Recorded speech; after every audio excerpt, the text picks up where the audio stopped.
Digital tools can make our RV life easier, but which ones? Welcome to RV Out West. I'm your host, Brooks. My Family of Four's base camp is located in the beautiful Pacific Northwest, and our RV adventures radiate out from there. Please grab a mug of coffee and join us as we discuss RVing around the American West. From sweet camping spots, gear and equipment, to tips and tricks, we've got you covered. We are RV Out West. As a member of Generation X, we've witnessed the ascent of the internet and its influence on our daily lives. I remember what life was like before the internet, the way we gathered information and research for school term papers, to even how we figured out road trip routes. Paper maps and triptychs from AAA to Rand McNally or National Geographic's road atlases. My old tip for flying by the seat of your pants was using those hotel travel guides you find at truck stops so you can find an easy place to overnight. Learning to read a map is still important. Knowing what the symbols mean, how to find a rest area, exit numbers, and calculate distances. I do believe is something everyone should know how to do. I'd put that in the same category as driving a manual transmission car. I'm also not such a Luddite that I don't or can't appreciate the conveniences of what modern technology, and specifically the internet, has brought to our lives, and especially as RVers. From LevelMate Pro or tire pressure monitoring systems, these are great tools that I use to help make my life a little bit easier when we are on the road.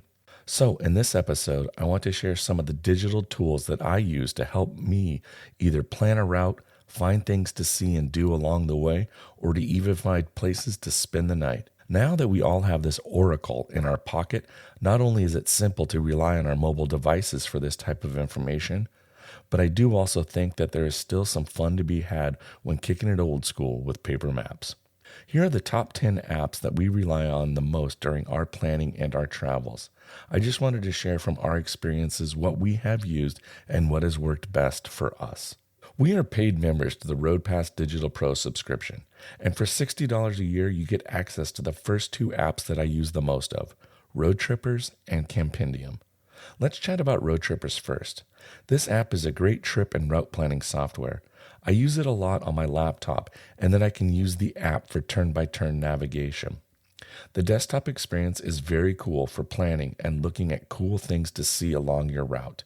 I find Road Trippers to be a great user experience, and you can find so much here for roadside attractions, places to camp, places to eat, and spots you can stay. It really is a complete package. Earlier this year or late last year, they combined two pieces of their software, Road Trippers and To Go RV. And so now you can receive turn-by-turn RV-friendly directions within the Road Trippers app. In your profile, you can add your tow vehicle and your RV or motorhome so that the app can safely direct you around low-clearance bridges, propane-free tunnels, etc., and help you really navigate to your intended destination. Campendium is also a part of the RoadPass Digital Pro subscription, and what I enjoy about Campendium is that it has a forum for user-generated content and reviews. This is a great app to use when you're looking for places to either camp or to overnight. Users can share connectivity information and often post internet speeds, but also share pictures and their experiences at these places to stay. Did they feel safe? Was it really loud? Easily accessed from a major highway? The other feature of Campendium that I've relied a lot on is finding places that I can successfully dump my tanks while I'm on the road. You can tweak your search parameters to find free boondocking places to overnight, or you can search out campgrounds with full hookups, or simply a spot to just dump your tanks. It is a great app and probably the one go-to in my digital toolbox when I'm looking for places to camp. Considering that you get these two great resources for $5 a month makes this one almost a no-brainer in my opinion. Another great mapping tool that I use is Onyx Maps. This is a paid subscription as well, and while they don't provide turn-by-turn navigation, their satellite information is simply amazing. They can even drill down to the type of land that you are staying on, be it private, BLM, or federal lands, and they have all of that information. They show the federal maintenance or fire roads, so it can definitely help you find great boondocking locations here in the Pacific Northwest. While digital scouting is a great first step in finding some boondocking, nothing beats boots on the ground. So I still recommend that you go out and scout the locations before you're all hooked up with a trailer and find yourself on some narrow road that you can't turn around on. This app also shows hiking trails, and if you are looking for access to high alpine lakes for a day to paddle or fish, then Onyx is a great solution. This is not my be-all, end-all planning app, but it's a cool app that offers a lot of different information that you would find from road trippers, and it is more detailed than Google Maps. I just subscribed to Washington State, and it's $35 a year. Now, if you've been around the show long enough, you know that one of our sponsors is Camper Alerts, and I would be totally remiss if I didn't give them a shout out. Our friend Thomas has built a great piece of software that helps you find sold-out campgrounds. If you haven't listened to our conversation with Thomas, please go back and listen to episode 49, How to Hack the Reservation Game. Camper Alerts has saved my bacon, as I've forgotten to book a trip on a busy weekend, and so I've set an alert with Camper Alerts and been able to book a spot. Just know that you may not be the only one looking for a spot that weekend at that campground. So when you get the alert, you should drop whatever you are doing at that moment and go book the site. It's a snooze-you-lose situation. While at this time, Thomas does not have an app, the software is mobile responsive, so go visit www.camperalerts.com. On travel days, there are a few apps that I like to use outside of my turn-by-turn navigations. These apps are helpful for those long road days. First and foremost, if you are not signed up for the Truck Stop Rewards memberships, these are free, and if you plan to spend any time on the road, you definitely should sign up. Both the Loves and Pilot apps are great. They offer fuel discounts, and personally, I love their coffee club and tracking my coffee purchases. Plus, they also have other snack deals and 2-for-1 deals quite often through the app.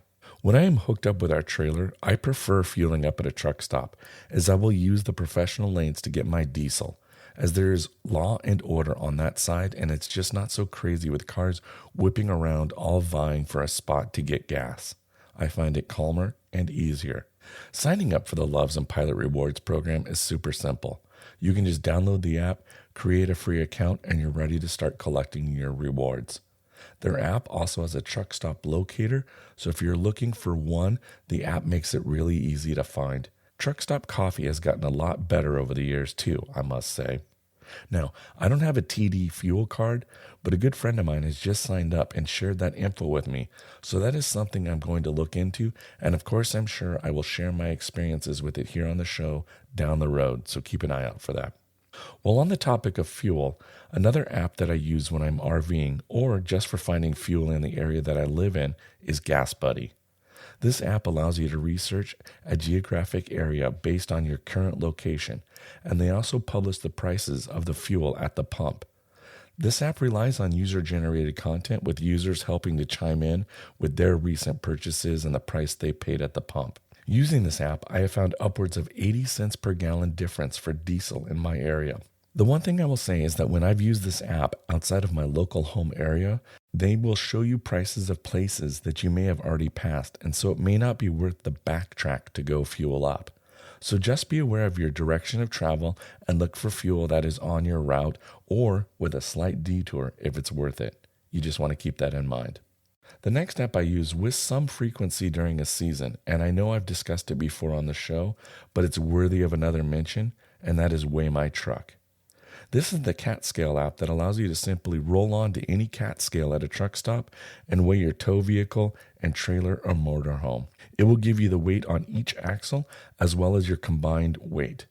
This is great information, and I do believe this is something that you should do periodically and at least once a season, just so you can make sure that you are towing safely under your tow vehicle's weight ratings.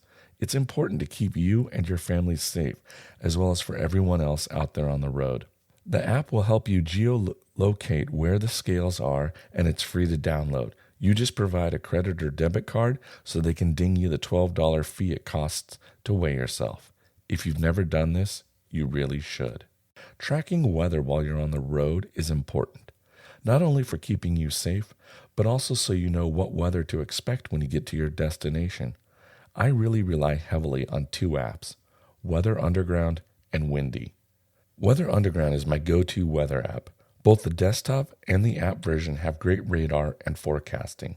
I'm not sure if this weather app will alert you via your geography if there is an incoming weather alert that you would need to know, so just keep that in mind. Windy is a good app for checking out the wind conditions in your area. You can zoom in and around the app to either get the big picture or look more closely at wind conditions for a specific area.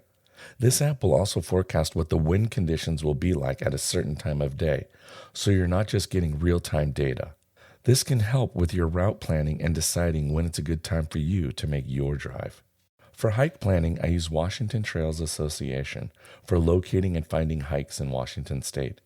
They've been on the show before, so if you're not familiar with them or their nonprofit organization, then go back and listen to episode 30 as we chat with Anna of Washington Trails Association. If you're looking for hikes, trail conditions, then this is a great resource, and you can find them at WTA.org. My second app is All Trails. Now, I have not yet paid for a subscription to their software, but I do use their app both in the desktop version, mostly for pre-planning and searching out hikes in an area that I know that I will be in. For example, we're going to Banff and Jasper this upcoming summer, and so I've been using All Trails to locate some family-friendly hikes around Lake Louise and Moraine Lake. I've got a few honorable mentions that I want to briefly talk about, as these are some that I use on occasion. Waze. Everyone knows Waze, and about a decade ago, it was my primary app of choice for turn-by-turn directions. The biggest thing that I liked about this app is the user-generated real-time traffic reporting. This is super helpful for days of travel, so if you know of an oncoming traffic situation, you can decide how best you want to handle it. Waze has taken me on some crazy routes without the RV, so I don't really use it when I am hooked up and towing, as I definitely believe that this app would get me into some sticky road situations. It was also inaccurate a few times, and so I don't really 100% trust it. Like I said, though, I think their real-time traffic data is the best for free. I have the geocaching app on my phone, and we will use it occasionally for some great family fun. Geocaching is a Seattle-based company, and we've had them on the show, so if you're not familiar with what geocaching is or just want to hear about it, you can go back and listen to episode 31. In a nutshell, though, geocaching is where people hide caches in the real world and then mark it via GPS, so geocachers can go find the cache. It's a fun game and activity to do when you're out RVing. Our kids have had a lot of fun looking for caches over the years. iOverlander. Okay, now this one I actually have zero experience with. It made my honorable mention list, even though I've never used it, as something that I've heard a lot about. This app relies heavily on user-generated content to talk about boondocking spots. While my family is mostly park campers, iOverlander seems to also be a good app to use when you're looking for just a spot to jump off a freeway and overnight that is not necessarily a Walmart parking lot. I intend to download this app and check it out. Perhaps there are apps and other digital tools that I didn't mention that you like to use to help make your RV life a little bit easier. Please, I would welcome to hear about those. Feel free to join the conversation on social media, or better yet, why don't you reach out via the question link on our website? Share with me about your favorite digital tool. What is it? Why do you like it so much? Why does it make your RV life easier? You can head over to our website at www.rvoutwest.com and click on the link question. You'll have 90 seconds to record your answer, and I'll share your answer with our RVing community. Please reach out and share with us all about your favorite app or digital RV tool. We can't wait to hear from you. Using technology to aid in navigation, route planning, monitoring your RV systems, or to simply find your next hike are all wonderful uses of these great digital tools. In our modern world, they really do make things easier and helpful to have this vast amount of information at your fingertips. But I find myself a bit nostalgic for the paper maps and road atlases. In my early 20s, getting turn-by-turn directions meant that you'd have to print out like 20 pages for MapQuest to just get across town to find a friend's house. Back then, when I knew that I had a few days off in a row, one of the first things I would do would be to take my trusty spiral-bound road atlas out, sit on the floor in my apartment, put on some good road trip kind of music, probably Widespread Panic. Thanks, cuz, for turning me on to them, by the way, all those years ago. And I would just look at the atlas and let my mind wander to all the places I could go. What direction did I want to travel? How far was I willing to go in the allotted time that I had? Here's a fun story. In the early 2000s, I went back to college to study photography. My wife and I were only dating at this time, and I worked at a brew pub. She and one of my classmate photographer friends came into the pub for one of my shifts. As they had pints, we talked about getting out of town that night, if only for the night. Where did we want to go? We were living at the time in a town just up in the foothills of the Los Padres National Forest called Ojai, which is about 30 minutes to Ventura, California. Anyway, we decided we wanted to go on a hike in Zion National Park. It was about an 8-hour drive from the bar stools in one direction, and I wasn't going to get off until about 3 a.m. after the bar closed. We still wanted to do it, so when I got off of work, we grabbed our camera bags, loaded up into Tom's Jeep Cherokee, packed some extra food for Chloe, our blue heeler, and we took off. We watched the sunrise over the desert just outside of Las Vegas. We made it to Zion National Park, spent about 7 hours or so on the trail hiking, doing photography and exploring, and then made it back to Las Vegas for a late night dinner, and we rolled back into Ojai just under 24 hours later. We spent 16 hours on the road to spend 7 hours on the trail. We made this road trip without digital tools.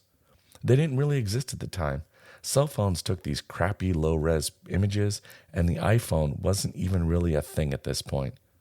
We made it work with paper maps, and while it might have been foolish to do something in under 24 hours, this is a great memory of mine from my late 20s. My point here is that just like anything, these apps are all just tools. Don't replace your common sense. Sometimes the adventure is in not knowing what is exactly down the road.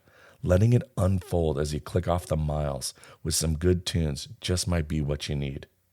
Personally, I feel that our technological world has us all even more connected, either with each other, with our friends of yonder years, but yet somehow all of this tech is enabling us to hide behind screens versus making those deep, meaningful in-person connections.